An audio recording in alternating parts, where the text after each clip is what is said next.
What is up, guys? Welcome back to the channel, guys. We here back in Denmark. This video's been on my list for quite some time. It had to be like 2-3 months. Somebody sent me this a while ago, and somebody commented, I think, on a video yesterday, like, "Oh, you should check out Being Black in Denmark." So I was like, well, I got one of those videos because I never did one, and we here. Afro reviews, Being Black in Denmark. My apologies. I don't know who sent this to me. It was like some months ago. But shout out to Denmark. Definitely, I got love for Denmark. I like Denmark. I did a lot of Scandinavia. So, you know, all of Scandinavia, Norway, Sweden, Denmark. I love it. I love it. Hopefully, get to visit all three. But we're going to check this out. It's going to be interesting. I like doing these videos because, as you know or didn't know, I happen to be black. And I happen to want to go to these places, so I gotta know how it is for my other brothers out there and sisters. But let's check this out. Things to know before going to Copenhagen. Yo! Welcome back to Afro Wonders. It's kind of loud. So today I'm actually going to do an Afro review of Denmark. Copenhagen specifically because that's where I spent most of my time. Now, if you don't remember what an Afro review is, it's where I rank Afro reviews, different cities, regions, or countries based on what it's like to be black there, among many other things, like the food, the transportation, the cost to visit, a lot of other things. So today I did Denmark, and Denmark's actually it's a pretty random destination for me. It wasn't very high on my list when I moved to Europe, and there's still so many places in Europe that I wanted to travel to before there. But COVID and shit, you know. So yeah, COVID stopped everything. I ended up choosing Denmark, and it did not disappoint. You know, before going there, it didn't ring any bells for me. Cheese Danishes, maybe. It's always up there in the quality of life rankings and the happiness indexes. But what does that really mean for somebody visiting? I don't know. But now I can see why it's so high up in these rankings now. So it did surprise me in that. From a social aspect, Copenhagen has been my favorite trip, especially just like a weekend trip. Solo. Okay. Oh, so far, that's good to hear. That's good to hear. Like I said, the most I did was road trotting, and there's another family I did. I forgot. That fast. Somebody, y'all know who they are. I can look them up, you know, not to take long on the video or anything like that. Usually when I type in Denmark, I know who they are. I just seen them post like yesterday. That's crazy. I just seen them post yesterday. Let me see. Let me try this. I gotta give them a shout out because they got some. I learned a lot from them as well. Oh, there they go. Traveling Young. See, I was finna say it, but I didn't want to.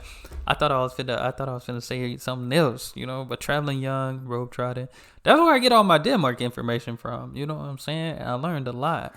But trip. Yeah, you know, shout I out to them. With people and had a lot of fun. But as far as solo trips, it's been my favorite. Had such a great time, and part of that has to do with my choice of lodging. I'll talk about that later. But okay, I ended up being in very diverse circles, and that definitely added to the experience. It's always a plus. So outside of that, you know, I looked into everything else, and being black there, I mean, I felt very comfortable in my skin. That's good. That's good. I felt very safe, and like I said, always in diverse circles, but I'm gonna get more into that later. So after factoring in all these things, you know, the food, the transportation, cost to visit, being black there, just the general culture, Copenhagen actually got 4.5 out of 5 froze on the Fro rating scale. Okay. Which is pretty damn good. Oh. Would you like to know how? He said 4.5 froze. No, that's good. That's good right there. I don't know, man. My ear is hurting or something. I don't know. It sounds loud to me. Sorry, I don't know where this song came from. Let's know about the people and the demographics. It'll help to know a little bit more about the societal structure in Denmark. There we go. So, as I mentioned before, Denmark is currently ranked at number 2 on the quality of life scale. All countries of the world. Yeah, and I think this video is 2021, but usually Denmark is still up there, so I wouldn't be surprised if they're up there, at least for 2022. This was 2021, so 2022 they should have been up there. I think they were still at least top 5. 2023, I'm sure it's not going to be no different. Now that doesn't mean that people are generally happier. That doesn't mean that happiness is higher, but it does mean they're doing something right. So through progressive taxation, the country of Denmark has employed universal free healthcare mostly, and also free higher education. So obviously that allows for more social mobility in their society. Now, coming from the States, I hear, what? Free healthcare? free higher education? What is this? This black magic? No, it's a functional government. So of course that helps Denmark become one of the world leaders in economic stability, and also they're one of the leaders in political stability as well as income equality. So they're doing really well in all these factors. Real well. So outside of that, once all those things come together, you can start to see, it doesn't mean that people are happier in the country, but you can see that they're doing things to make people happy. There's less tension in the air. Like the air definitely feels lighter. It's like they're doing the things that other people, probably wish they had. They're doing things that it's going to make you happy if you decide to do it, type of thing. It's not like all worries are gone. People in Denmark get sad too, of course, but we all get lonely. When they don't have a lot of these things to worry about, like certain bills, then there's more of a focus on the life part and the work-life balance. There's more appreciation for just general things, life's simple pleasures. And you can see that. I live in the Netherlands, and it's pretty high up on that ranking as well. I think it's like number 6 or something. And I can see it every day when I go outside. I went back home to the States for Christmas, and just the tension is in the air. It's palpable. I could feel it. Yeah. Stress. And coming back here, it gets light again. It's like weights get lifted. Just look at the That's people. good to know. That's really good to know. Like I said, doesn't mean they're happier, but not stressful. When it comes to that, to stress, is the society that you're living in, is it perpetuating that, or is it at least doing what it can to relieve it, at least doing something? And that's questions that I always have to ask myself when I think about. And I definitely understand. I feel that because that's one of the main things. That's why, like ice bath, cold showers and stuff, they are key things to you, especially just because it relieves some tension, some stress off of you, and you can feel that weight come upon. So just imagine, you working out, doing all those things to just relieve the stress off your body, to living somewhere that just relieves life's worries off of you. And because here in the States, it's stressful, because I feel like it is who can get this, who got that type of thing. It's always who's climbing the ladder here and stuff. And it can be stressful because most of the most successful people are still stressful. So just imagine going somewhere where you ain't got to worry about all that and you just living life, enjoying life. The country that I grew up in. And my eyes are open after moving here. So with that being said, the people that I found myself surrounded by while in Copenhagen, may not be completely representative of Copenhagen itself, definitely not of all of Denmark, because I was staying in a hostel in downtown. Oh, hostels. It's called Downtown Copenhagen Hostel, I'm pretty sure. Copenhagen Downtown Hostel, one or the other. And it was incredible because it's a nice place, but also downstairs at the ground floor, they have a bar. And it's not just a bar. I've been to hostels that have bars, and everybody that stays in the hostel goes to the bar at night, and it's a great time. I love hostels for that. They'll never go out of my rotation. I'll always go to hostels. But in this case, it's not just the hostel. It's not just the bar for the hostel stayers. This is the bar that locals go to too. Danish people. It's not just an international bar. So that was the dope part. I get to meet local Danish people, but also be in a mixed crowd of people from all over the country, all over the world. And that's it pretty was an cool. incredible That's experience. Dope. And for it to be downstairs, it was amazing. Every night, I'd explore during the day, take a day trip somewhere, come back, take a shower, and I'm like, man, I'm not trying to figure out something to do. I'm just going downstairs, get a beer. And every night, that's what I do. And I just turn to the person next to me. You ain't got to go too far. And then the night just goes from there. You just figure it out. You end up in groups of people. You end up hanging with one person. And I left every night, with a friend. So nice. It was a really dope experience, man. Denmark Copenhagen definitely blew my mind in that aspect. And, it's that hostel, man. I'm telling you, you should go there. If you go to Copenhagen, stay in that hostel. So outside of that, I have because my goal is to like film and do all that stuff when I do go to Europe. But I don't know. I'm gonna have to get a hotel, stay by myself type of thing. But hostels, I think that is a great opportunity to meet new people and stuff. But I don't know if I can trust. But I'm sure it wouldn't be bad. I found myself, I did get stuck in, like, I stuck to one group for a bit, like the last couple nights, and very diverse group of people. We went to other places together, and it was really incredible. And yeah, I really appreciated that about the country. You know what I mean? That definitely, when you go to, I do a lot of solo trips, and I find a lot of cool things to do by myself, but definitely adds extra value. I'm gonna need a tour guide. Meet people that you keep in contact with, and you can just have a great time with while you're there. So Copenhagen definitely has a special place, particularly that hostel. That's what's up. Freetown. I went to one place called Freetown Christiana. Freetown Christiana? That place? I feel like I've heard of that. It deserves a video in itself. Look it up after this, actually. I've seen some pretty cool videos about the place, but it's actually like an intentional commune, just carved out in the middle of Copenhagen, where, like, I think in 1971 or the early 70s, some people just found an abandoned military base and just decided to squat there. Yeah. And they just built a community in it. I remember this place now. I think I did one video over it though. Somebody told me this. I remember now. And, you can still see that's incredible. Some of the equipment that they use in the military there. It's really cool. But they really built a community where like 1,000 people live there now.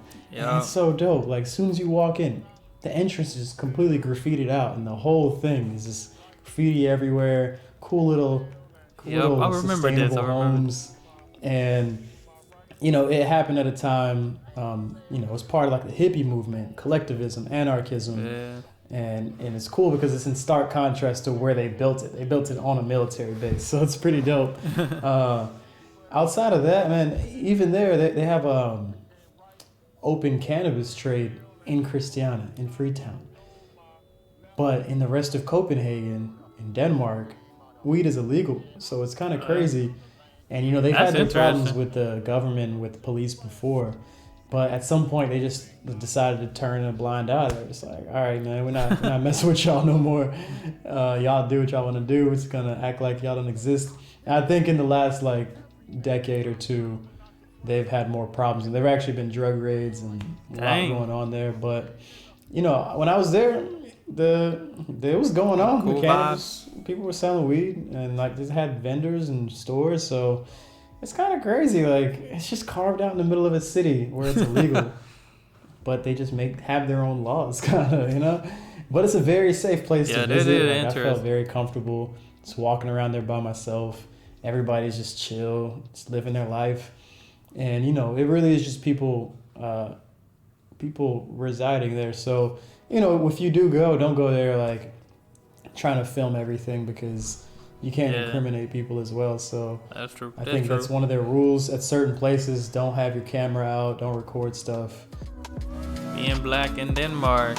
Oh, we just now get to being black. Now, as far as being black in Denmark, I can say that I always felt completely comfortable in my skin. That's good. I never felt out of place. I was on a solo trip, so I moved around by myself a lot through the city. And the city gives off a very hipster feel to it, which usually lends itself to being pretty accepting, pretty open-minded. And I felt that for sure. It reminded me of Amsterdam a lot, actually. And you don't get many stares out in Copenhagen. I mean, I don't remember getting any. Nobody's staring at you because you look different or anything. They're definitely. That's a good thing, because I know in some other videos people say they got stared at a lot. It's definitely diverse enough and also open-minded enough. I feel like, at least the feel of it, that people aren't just staring at you because you're black, for sure. So, but once I did leave, took a road trip to Mons Klint. It's these cliffs out on the coast of Denmark, and it's beautiful. It really is. If you get a chance, you should go there. Get a car and go to Mons Klint. Klint. Out there in the country, it's a little more countryside, right? That's where you get the stares. They're just like, all right, what's this guy doing? It's nothing malicious. Nobody's thinking you're gonna do anything. I don't know what they're thinking, but I didn't feel anything malicious in the stairs. It's just like, I mean, that's how it is. Because I'm in Texas, and in the country, you go to like small town, you're gonna get stared at because they're like, wait a, hold up, where you come from? It ain't too many of you here. whenever I go hiking somewhere, especially by myself, I get stares for sure. It's just like, huh, what do you know? This black guy hiking by himself. I get that back home, like in North Carolina. So Oh yeah, I'm not surprised. I get it everywhere I go. So especially on the countryside. It's just countryside less is of us different out there, especially when you're talking about hiking and being out in nature. Yeah, So black people don't do too much of nothing that. crazy or surprising there, but that does happen. Yeah. Treatment and service. Now, outside of bars, I didn't go to many establishments while I was in Denmark. I can say that in every establishment that I went to, anybody that I spoke to, everybody speaks great English. You'll have no problems getting around, especially Copenhagen with English. Crystal clear. That's good. That's good. But outside of that, I did go to, I think, 2 restaurants during my time there. I think one was Halifax's burger joint. Halifax. It hits.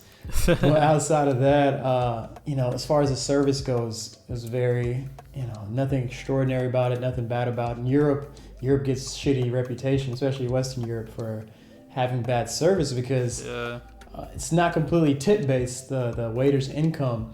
So, like in the States, they work really hard because they want to get more tips, and that's the traditional way of getting paid. But here, tips isn't super common, or it's like you don't get super high tips all the time. So they don't work super hard for tips. So it's always pretty just normal, just decent service. Why not? Decent service, then you can actually chill and enjoy some conversation. I ain't gonna lie, when I go out to eat, even though like here in the States, I be trying to get in and out, but I rarely go. I'd rather eat at home because at least I can watch TV and eat. So. I can say that nothing great, nothing bad about that. That's all a kid can ask for. I did one establishment that I went to is called Tivoli Gardens, I believe. Tivoli's Gardens. I feel like I heard of that. Like an amusement park. I think it's the oldest amusement park in Europe, I think. A couple hundred years old. I thought that was Efteling. And that part's pretty cool. Like the structures that you'll see there, it's definitely made for kids, like most amusement parks. Nothing, no huge roller coasters or anything. It's more kid oriented. But if you go on a cute date with a girl, you can make that pop. Or if you go with your ride the family teacups. Kid, you know what I'm cool. saying? I'm not sure if I would go as a solo person again. I definitely wouldn't. But if you're a history buff, even if you're a solo traveler, it's worth swinging by there. But other than that, like I said, nothing noteworthy about the service or treatment there. And hey, I don't ask for much. Safety is important. Now, Denmark is an extremely safe country to visit, and ranked it's even top a great 5 place to visit as a solo person because of that. Now, I never felt in danger and any threat of danger, except when I went out to those cliffs in Mons Klint. Man, it was a beautiful day, and I remember just seeing this.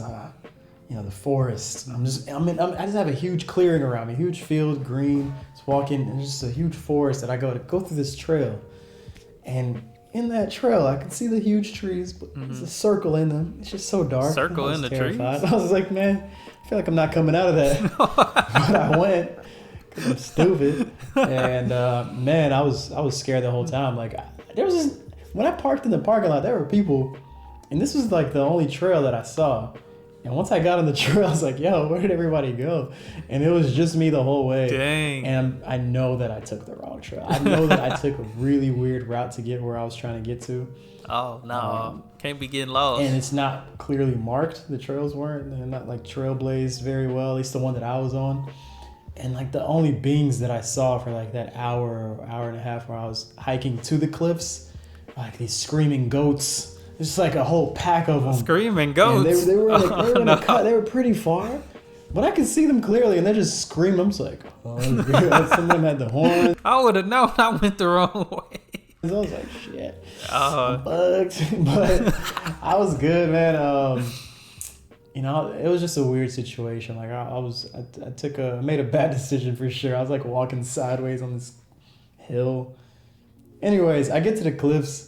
It was beautiful. Definitely worth shitting my pants on the way. And the way back, I actually followed some people the way back, and there's a much nicer way of going, like where it's all clearing the whole way. So I just fucked up. You know, that's the only time I felt unsafe, and that's completely my own doing. But in the city of Copenhagen, I felt very safe, and you know, I felt safe walking around at night. But you shouldn't, you know, obviously you shouldn't just like walk around by yourself. And that's anywhere. At night in a place. I feel like walking around at night anywhere is not, especially cause some places can, you know, you might have street lights and stuff, but some places might be darker than usual. You don't want to end up somewhere you don't need to be. You're not familiar with. Just don't do it, even if the place is safe. Like, just don't do it to yourself, man. Why? It only takes one bad situation. That's it. But it worked out. Do as I say, not as I do. Cost to visit. This is important. Very important. All right, now the cost to visit Denmark. Now this is the part that hurts my soul and my pockets quite a bit. So first thing to know is that they don't use the euro. They use the Danish krone. Mm-hmm. You might see it as DKK. And €1 or $1 is like 7 to 7.5 kronas. Okay. So all my major costs weren't so bad, actually. Like, I got a rental car while I was there, which if you're just staying in Copenhagen, skip that. Yeah. But I wanted to take some day trips. So rental car, it was pretty cheap. It was like $30 a night, $30 a day. And I got an automatic, That's which not is bad. more expensive in Europe because they mostly use manuals. So I think I ended up spending $90 on a rental car for 3 days. That's not bad, actually. And once I got there, I parked where I shouldn't have parked, and I ended up paying like $80 for a parking ticket, which costs about the same as the actual rental car for 3 days. That's fucked up. But outside of that, like the lodging, the hostels, like 60 euros a night or something, 60 euros. And you know, it's nothing fancy about it. It's I had a single room in the hostel. You can get shared rooms where you probably pay like $20 a night. I had my own toilet. Shared showers down the hall, but everything was clean and comfortable. Like it was almost like a dormitory. Nothing lavish, but it was comfortable. You should stay at the hostel. It's really nice. So, in the flight, I mean, that was probably the main reason that I went. It was like an €80 round trip, and I booked it like 5 days in advance. So that was a steal. Oh, snap. That is a steal. Also, probably because of Corona as well. Well, he said he lived in Amsterdam, right? So that makes Corona is probably one of the reasons that it's one of my top destinations. Probably one of the reasons it was so cheap. You know, the rental, that's true. the hostel, and the flight. So, you know, shout out to that, I guess. COVID had everything cheap. You know, once you get there, things get expensive for sure. Like food and drinks. Like I think I ate out of this one burger place, Halifax. Which is on point. Like I was feeling pretty savage. I think I was hungover, and I got this burger. I can't remember. I think it's called like the Palermo. How much was that burger? But I think I got some fries and like a drink, and it came out to like $30. Yeah, you know, it's that burger better crazy, been changing my life. It can get up there. Dang. And if you go to a place where you want some dinner and some drinks, that price is definitely gonna rise up there. Yeah. So after that, I was like, yo, I'm excited. Hey, sometimes, you know, you gotta do it for the one time, you know. Exclusively eating First in this time. hostel, which, also serves food on top of drinks at the bar. Oh, yeah, what doesn't this place do? So, what hostel he went to? It was pretty cool. Like, they had like wraps and pizzas, small things like that, and drinks. So, you know, as far as drinks go, you know, you can get beers for like, you know, $5 or something, which is kind of standard. Kind of on the high end. I don't drink, so I can save my $5. Like 10 to 15 euros, which it's high, but you know, a lot of cities like in the Netherlands, it's kind of standard too. So, and as I mentioned, I got a van. I don't know why I got a van. It was just me, but I drove out to the cliffs and I made a couple day trips. And you know, by the time I had to return that rental car, I had to fill up the gas, and that was like 80 euros. Dang. That hurt. That was like the same price. I'll stick to walking everywhere. Give me a scooter or a bike. And then one day I decided to go to Sweden. It's right across this amazing bridge. But I went to Malmo, Sweden. Okay, Malmo. Right across the bridge. But to get across, you got to pay. you know, you don't even have to show your passport, which is kind of crazy or nothing. It's just like a machine, ticket machine. I think sometimes they do have people who actually check in. But yeah, I just paid, but it was like 50 euros just to go across this bridge. And I was just in Sweden, in Malmo, for like a couple of hours. Just wanted to see what it was like. Yeah. Honestly, I just wanted to say I'd been to Sweden. And I can't say it was worth it. Like, Malmo is actually a pretty dope city, but if you go, stay for a couple of nights or something, at least a night. Just, you know, I just went for a couple of hours, and I had to come back through the bridge, another $50. So definitely wasn't worth trip. That. So 100 euros. I'd say it was the most expensive parts of the trip were the things that I could have avoided for sure. Oh, and everything. Because I would think my goal is, you know, I don't know which country gonna be cheapest to fly to, but fly to that country. Then from there, get on a train or something, go to the other country, stay a few nights, get on a train, stay a few nights, get on a train, boom, back home type of thing. But that's my goal. That's parking ticket. That's what I would have done. Gas, rental car, the bridge. Definitely the places I could walk to. You know, like I said, I did that. So hopefully you don't have to go through that. The food.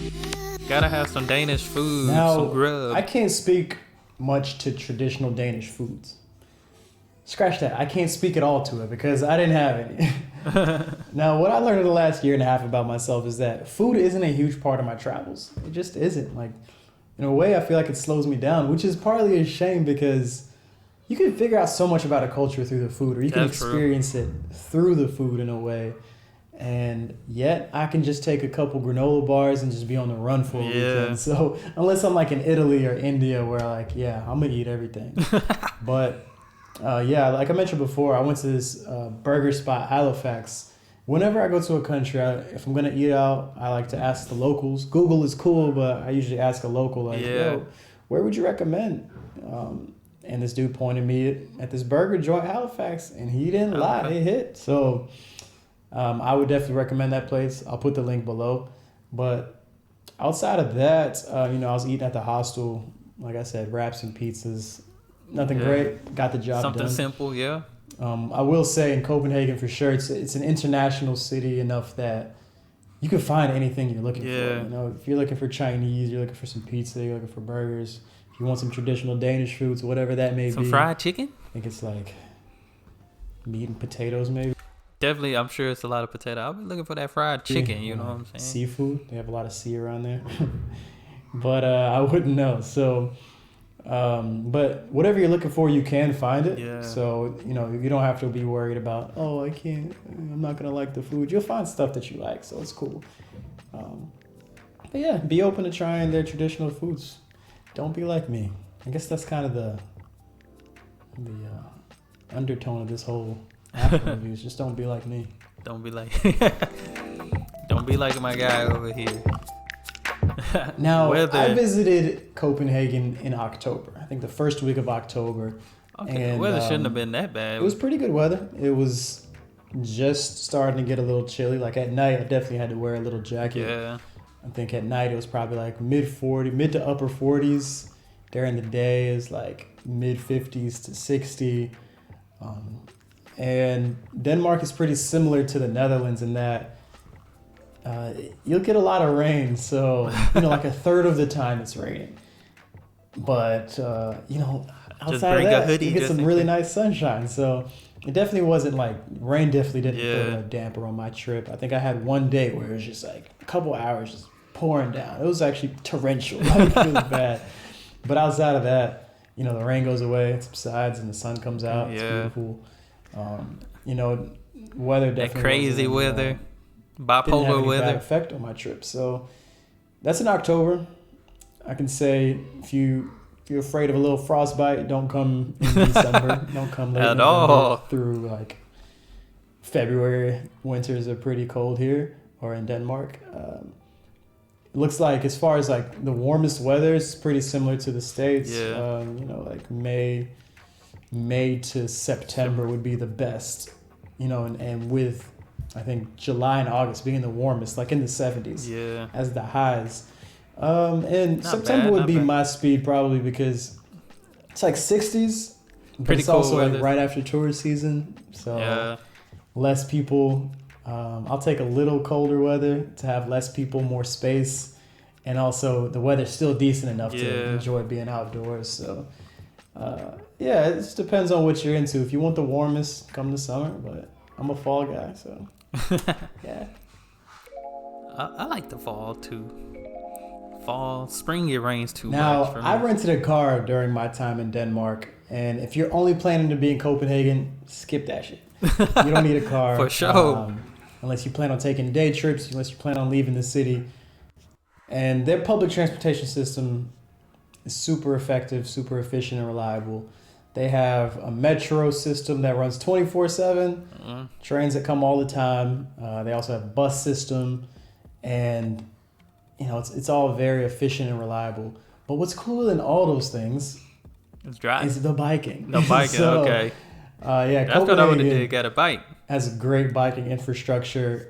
Everybody has a bike there. It's pretty incredible. It's very similar. It's the closest thing I've seen to like the Netherlands.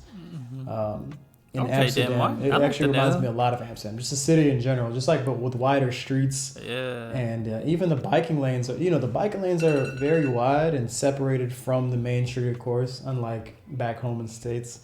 And we it's have very no safe. biking lanes in my city. And, yeah, outside of that, I would say it's the closest thing I've seen to the Netherlands. Yeah. Okay, It's Denmark. always up there, like one of the top biking cities in the world, Copenhagen. But it's not better than Utrecht. Utrecht is number one. Utrecht. I ain't make this up. Look it up. Shout out to Utrecht. Yeah, they ain't lying. I did a lot of videos in Utrecht always when it comes to biking. So I think they got either more bikes than way, people there. Whatever you choose to do, if you wanted to go, public transportation is always a good way to go about it, especially if you're going around at night. But if you're going to be staying in Copenhagen, I'd recommend renting a bike for sure. Yeah. And For sure. you won't regret that. Outro. In conclusion, what would it conclude? So considering the city's demographics, the safety, the cost to visit, food, transportation, the weather, and what it's like to be black there, Copenhagen got 4.5 out of 5 frozen or fro rating scale. Pretty damn good, right? Now Real you can see good, real why. good. So during my time there, I had such an amazing time. I'd recommend anybody to visit Copenhagen. It's a great solo trip destination, but also with a group of people, especially if you're talking about that hostel. And yeah, speaking of that hostel, the people What there hostel that I was met it? there definitely made my trip what it was. I mean, I could go back to Copenhagen, just stay in that hostel and not step foot out of there for 3 days, and I'd be good. So I definitely recommend visiting there. Going to Mons Klint was a great change Mons of pace, Klint. and there are also other places around there if you wanted to take day trips that I would suggest. I can't remember, but there's this really cool like deer park. I really wanted to Deer go. Park. It's just this huge field of deers, like just wild Nice. deers are just running around. That's real nice. There's other like villages there. I can't remember the names. I'm like Drager. I can't remember the name, but yeah, I mean, being black, it's truly a unique experience wherever you go. That's I felt a very fact. comfortable in That's my a skin fact. there. And I can never say that it's the same for everybody, of course. This is my You experience. got a point. And if you've been to Denmark, if you've been to Copenhagen, I'd love to hear what your experience was like. Definitely leave a comment below about that. Because, we're not all the same. We don't Yeah. all get treated the same. We don't all think the same way true. or have the same experiences. So I just want to tell you about my experience, and I'd love to hear about yours. So drop it below. Other than that, I hope you enjoyed. This was watching, good. And if you did, hit that thumbs up button, share with somebody, subscribe to the channel if you haven't already. This was good. And other than that, man, I'm gonna see y'all in the next one. All right, y'all. Peace. Nah, I mess with this. This was good. I think my boy got being black in Croatia. That's a good one too. But nah, I enjoyed this. Like I said, this made me love Denmark even more. Cause like I said, this video I've been just putting it back. Probably because how long it was. It's 29 minutes, but we made it. We here now and all that. But all in all, Denmark, good, great reviews. And that's what you want to hear, about a country that you possibly plan on visiting, maybe for the first time and stuff. Especially me, your boy being black. I can't go everywhere. Don't know how it's gonna be, how I'm gonna be treated, how I'm gonna be received for going to these places. But all in all, definitely a 10 out of 10 video. So y'all make sure y'all subscribe to my guy Afro Reviews channel. It's probably not even called Afro Reviews, but that's what I'm calling it. But other than that, I appreciate you guys. Shout out to Denmark. Got a lot of love for Denmark. But that's all I have. Y'all hit that subscribe button and y'all be blessed. Be the best and be you. I'm out.